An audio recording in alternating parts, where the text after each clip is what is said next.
You live at home with your mama. Oh yes. That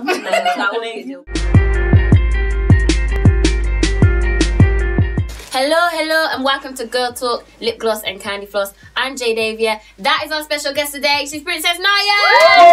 Woo, woo, woo. That's Alex, that's Chantal, and that's Addy. And they are all my housemates. And together, we are housemates, and we have a special guest. And can we all please make some noise for the sexiest camera lady that I've ever seen in my life? You can't see her. You can't see her. Ha ha ha ha ha ha ha.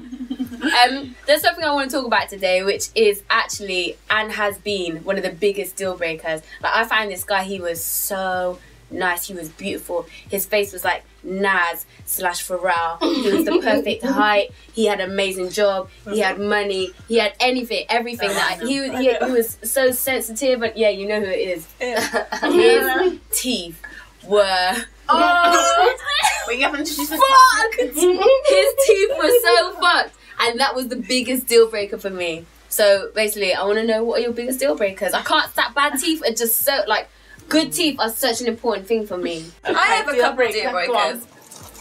So, I know you say it's too far ahead, but I want to be the only person that the guy has kids with, so I wouldn't want them to already have kids. It's hard. I understand that, but what if you can't? What if you fall in love with them and they've got kids? What is that more like a preference? But I just think I would. Is it a deal breaker? Yeah, but I would struggle with it big time. If I was entering a relationship, I'd be thinking twice if you already had kids, just because they need to be your priority, not me.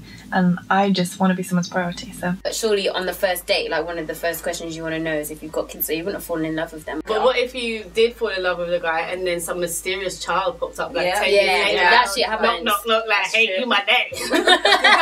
Just, you know.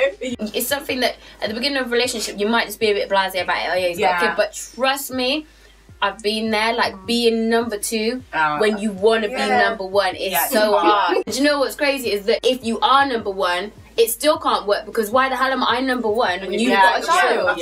It's not that unusual for someone of our age to have a kid, so it wouldn't be a deal breaker for me. It wouldn't be my preference, but I wouldn't, like, cut them off just because they have a kid. If I call my dad, I know he will do anything for me, and I just think... Definitely does anything. Stop! No! I'm joking. So I just think, imagine if you're with somebody and you can just never have that time of being their number one. I think when you have a child with someone, you're sharing them, really, aren't you? And you like the fact that you've got a child, but when it's somebody else, it's just difficult. I just wouldn't... It's just something I wouldn't do. I think it's one of those things that, like, as you get older, you realise that boys make a lot of mistakes while they're young, and it's really hard to hold a child against the possibility of you meeting your Mr. Right just because they've already got children. But I do understand what you mean, and I understand that, you know, you do want to be number one and you want to be the most important. However, as soon as you guys have kids together, you move place anyway. Yeah, you're going to be no number one again anyway. So I just think it's one of those things. That's true. Yeah. What's your deal breakers? My biggest deal breaker, and it's going to sound something so stupid, but guys that can't drive. Yes, it is so off-putting. I think that, and it's nothing. It's got nothing to do with not even having a car. So you don't even have to have a car. You don't even have to have a car, but you at least need to know how to drive. Imagine getting pregnant and you're like, okay, we need to get to the hospital, and he's like, hey, like, I'll call my boy and like, gonna get him to go. You know, like, it's just driving. It's just, I think it's important.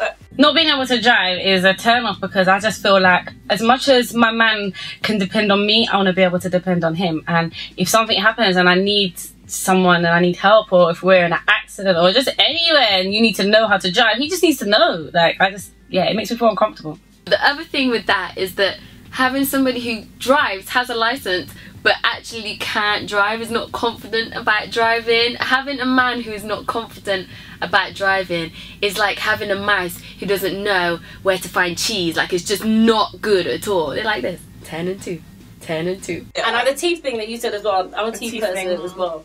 But I think now with all these veneers and stuff, baby, I can help you, baby, man. I can upgrade your teeth. We can upgrade you, man. We can put you in the chair. But this is the first date, and he's like, hey, baby, and it's got this nice I agree with the teeth thing. It is like a little bit of a put off if they're all going over this way. Ugh. Especially if they got so much money, why haven't they sorted it out themselves? Like, you must look in the mirror and see that your teeth is not... Yeah. What about living at home? Living at home. And dad. Live at home with your mama. Oh yes. That would be deal. In the current climate, it's very difficult to expect people to live by themselves. I actually think you're probably smarter if you're living at home with your mum, to be fair. What about you, Shan? What's your deal breaker? Like breath teeth. Oh, breath is my gosh. If they have amazing teeth and bad breath, no. can't do it. What about Would a you bad tell accent, them? though? It just says you can fix someone up. Yeah. I don't want to change them. I'd want them to have a Change that boy. You can't Change up his swag. Sometimes you just don't realise that the guy can't dress. Because if you meet them and they're wearing a tracksuit or something, it could look really cool. Well, that's alright. And then day 2, it's like, okay, wearing a tracksuit again. And then day 3, it's like, with this weird Same red tracksuit. coat and brown trousers. This is not really cool. Blue trousers. You can worm your way in and do a change. Just to round up, I have to say that one of my other dating deal breakers is light blue jeans on a man.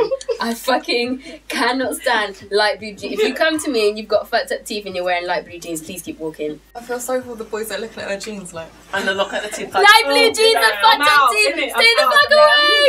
I'm out, got no hope. Light blue jeans. Don't think I'm the biggest fan of light blue jeans on guys. Oh, I just don't like them, so it's made me cringe. So for me, it's light blue jeans and fucked up teeth. What's it for you? What are your top 3 dating deal breakers? Choking on CandyFloss. Oh, drop us back. Comment, subscribe, like. Let us know.